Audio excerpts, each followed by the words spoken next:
민주당 제21대 대통령 선거 후보자 오마이TV 초청 토론회 생방송으로 함께하고 계신데요. 이제 오늘 토론 후반부로 접어들고 있습니다.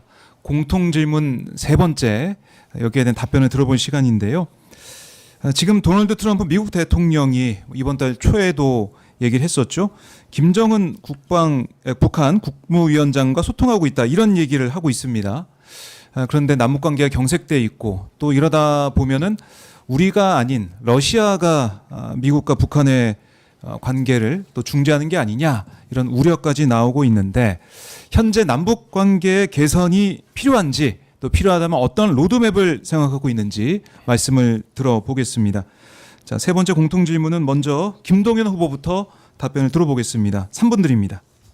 예, 저는 한 2주 전에 자동차 부품 회사들이 트럼프 관세를 받고 너무 힘들어해서 이 경선 기간 중에 2박 4일 동안 미국에 시간을 쪼개서 갔습니다.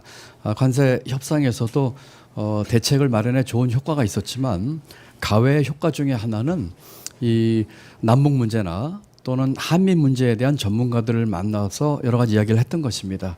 그 중에는 스티브 비건이라고 하는 미 국무부 차관, 또 대북 특사를 하셨던 분 등 여러분이 계셨습니다. 그분들이 이런 얘기를 하시더라고요. 트럼프가 김정은과 지금 소통하고 있다고 얘기를 하고 있는데 그것은 아마도 사실이 아닐 것이다. 그렇지만 하나 주목해야 될 것은, 만약에 바이든이 그런 얘기를 했더라면 김여정이 나와서 심하게 공격했을 텐데 트럼프에게는 공격을 하지 않고 있다. 이것은 대화의 여지가 있다는 사인으로 보여진다. 이런 이야기를 했습니다. 남북관계 개선 당연히 필요합니다. 이 복잡한 상황 속에서 우리가 어떻게 풀어나가야 할지에 대한 설계가 필요합니다. 며칠 뒤면 문재인 대통령께서 만든 4.27 판문점 선언 일입니다. 그리고 그 뒤를 이어서 우리가 9.19 군사 합의까지 이루지 않았습니까? 그 정신을 계승해서 남북관계 개선 당연히 필요하다고 생각합니다. 드리고 싶은 말씀은 많지만 아주 짧게 제목만 몇 가지 말씀을 드리겠습니다. 첫 번째, 남북관계에 있어서 주체는 우리다 하는 것을 분명히 자리 잡도록 해야 되겠습니다. 두 번째는 미국 이야기는 안 할 수가 없습니다. 북미 대화 크게 걱정할 거 없습니다. 지지하고 진행되도록 우리가 같이 지원하고 참여해야겠습니다. 다만 미국과의 전략적 소통이 중요하고 한미 간의 전략적 역할 분담이 꼭 필요하다는 말씀을 드립니다. 세 번째, 남북 간의 군사 긴장 완화를 시킬 수 있는 한라인 구축이 필요합니다. 이게 지금 전부 끊어져 버렸습니다. 만약에 이 국지전이라도 이런 일이 생긴다면은 가나 크게 비극으로 발전할 수 있기 때문에 이 한라인 시급하다는 말씀 드리고요. 네 번째는 우리 국내외의 한반도 평화 이 자산을 적극 활용해야 되겠습니다. 윤석열 정부 때 완전히 이 12.3 계엄으로 왕따가 됐고, 정상 간의 이 회담이나 협상은 모든 것이 지금 끊어져 버렸습니다. 한미, 한중, 한도를 포함한 정상 간의 평화 자산 최대 활용이 필요하겠습니다. 이 남북 관계는 김대중 대통령, 또 노무현 대통령, 문재인 대통령을 잇는 우리 민주당 민주정부의 정신과 철학이 있습니다. 그것을 계승해서 남북관계 개선에 인내심 가지고 꾸준히 추진하는 것이 맞다고 저는 확신하고 있습니다. 네, 김동연 후보 말씀 잘 들었습니다. 이어서 김경수 후보 3분 드립니다.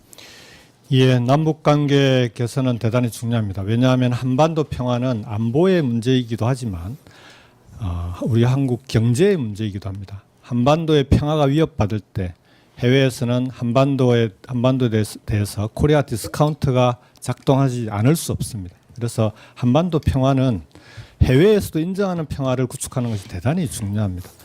첫 번째, 지금 남북 관계에 있어서 평화 구축의 첫 번째 다음 정부의 과제는 군사적으로 우발적인 충돌이 절대 일어나지 않도록 만드는 조치부터 해야 된다는 겁니다. 그러려면 먼저 남북 간에 끊어져 있는 한라인부터 연결해야 됩니다. 그리고 장기적으로는 조금 전에 우리 김동연 후보께서도 말씀하셨지만 9.19 군사 합의를 포함한 남북 간의 군사적인 신뢰를 쌓아왔던 합의들을 복원해 나가면서 다시 한번 신뢰관계를 쌓아나가기 위한 정말 인내심을 갖고 하나씩 풀어나가는 그런 노력이 필요하다고 생각합니다.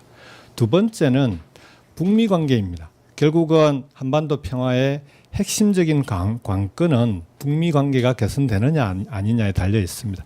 지금 트럼프 정부 출범 이후에 북미 관계 개선 관련해서는 남한과 무관하게 북미 간의 협상이 진행될 가능성도 존재합니다. 과거에는 이런 경우에 남한 패싱, 한국 패싱 논란이 벌어지면서 북미 간의 대화를 오히려 남한이 나서서 뒤에서 잡아당기는 그런 일들이 생기고 했는데요. 저는 그게 대단히 어리석은 짓이라고 생각합니다. 북미 간의 협상은 협상대로 빨리 진행되게끔 오히려 뒤에서 밀어주고 그렇게 해서 남한은 그 과정에서 북미 간의 협상을 하다 보면 남한이 끼지 않으면 안 되는 국민이 반드시 옵니다. 왜냐하면 미국은 북한에 대해서 자기들이 전적으로 지원을 책임질 의사가 없습니다. 반드시 북한에 대한 필요한 지원들은 남한이 끼지 않으면 해결되지 않을 수 없기 때문에 어느 순간에는 반드시 그런 국민이 오게 되어 있습니다. 그래서 남북미가 적절한 자기 역할론을 갖고 풀어나가면 된다라고 생각합니다. 자, 이런 일들을 해나가려면 첫 번째로 지금 통일부를 저는 평화협력부로 확대 전환해야 된다고 봅니다. 평화와 교류협력을 중심으로 풀어나가는 것이 필요하다. 통일은 당연히 우리가 지향해야 될 목표지만 장기적인 과제입니다. 지금 평화와 교류협력을 통해서 남북 간의 신뢰가 구축이 되고 원활하게 남북이 활발하게 교류해 나가면 통일은 봄 소식이 오듯이 저절로 찾아올 거다. 저는 그렇게 생각합니다. 마지막으로 자, 이런 문제들이 정권이 바뀔 때마다 손바닥 뒤집듯이 왔다 갔다 하지 않습니까? 자, 이 문제를 해결하기 위해서 적어도 한반도 평화 그리고 외교 안보 문제만큼은 초당적인 기구를 구성하자. 외교 안보 전략위원회 같은 그런 기구를 구성해서 함께 논의하고 풀어나가는 그런 지혜가 필요하다 생각합니다. 네, 김병수 후보 발언 잘 들어봤습니다. 이어서 세 번째 공통질문 마지막 답변입니다. 이재명 후보 3분 드리겠습니다. 네, 이 한반도에서의 평화 문제는 사실 생존의 문제 바로 그것입니다. 경제에도 아주 직접적인 영향을 미칩니다. 소위 코리아 디스카운트 문제의 연원이기도 하죠. 그리고 혹여라도 전쟁 같은 참화가 발생할 수도 있습니다. 한반도의 평화를 구축하는 일은 정말로 중요한 우리의 과제다 이런 생각이 듭니다. 그런데 상황이 매우 안 좋습니다. 북한이 남한을 완전히 딴 나라 취급하겠다고 공언했습니다. 그리고 지금 휴전선을 따라서 장벽을 쌓고 있습니다. 뭐 여러 가지 이유가 있겠지만 남북 관계가 정말로 나빠지는데 거기에는 윤석열 정권의 이 대책 없는 강대강 정책이 크게 영향을 미쳤습니다. 힘자랑하고 무시하고 일부러 끊고 갈등을 조장했죠. 특이한 현상 우리 국민들께서도 느끼시는 현상이 하나 있습니다. 그 오물풍선 때문에 얼마나 고생했습니까? 대남 확성기 때문에 그 휴전선 인근 마을들 도시들이 얼마나 고생했습니까?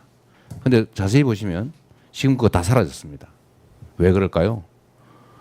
남쪽에서 북쪽으로 삐라를 보내지 않으니까, 남쪽에서 북쪽으로 확성기 방송을 안 하니까, 서로 안 하는 거죠. 결국 충분히 통제할 수 있었다라는 뜻이기도 합니다. 지금 좋은 기회가 오고 있습니다. 어쩌면 지금 중국 견제 문제 때문에 러시아와 미국이 근접하려고 노력합니다. 북한도 러시아와 가까워지면서 조금 여러 가지 측면에서 위험성이 많이 커지긴 했지만 또 한편으로 보면 대화의 필요성을 미국이 크게 느끼고 있다. 그런 뜻이기도 할 것 같습니다. 이 기회 국면을 우리가 잘 활용할 수 있을 것으로 생각됩니다. 남북 간에 소통하고 협력하고 신뢰를 쌓는 거 정말로 중요합니다. 우리가 당장 통일이라고 하는 거창한 얘기를 할 수는 없겠지만 평화롭게 공존하는 것부터 시작해야 됩니다. 적대성이라고 하는 것들을 계속 심화시켜서는 안 되죠. 물론 우리가 강력한 국방력으로 안보를 튼튼하게 해야 되는 건 기본입니다. 그 기본 위에 우리가 대화하고 협력의 기회를 늘려나가야 되겠죠. 소위 당근과 채찍을 적절하게 잘 배합할 필요가 있겠다. 그런 생각이 듭니다. 그리고 어려운 일도 아닙니다. 노력하면 되죠. 그게 바로 능력이 아니겠습니까? 정부의 방침을 평화의 방점을 두고 국민들의 경제 민생을 살리기 위해서 평화를 안정적으로 구축하겠다라는 생각을 가지고 외교 협력을 제대로 해 나가면 얼마든지 평화 체제를 다시 구축할 수 있겠다는 생각이 듭니다. 네, 이재명 후보 답변 잘 들었습니다. 자, 이렇게 오늘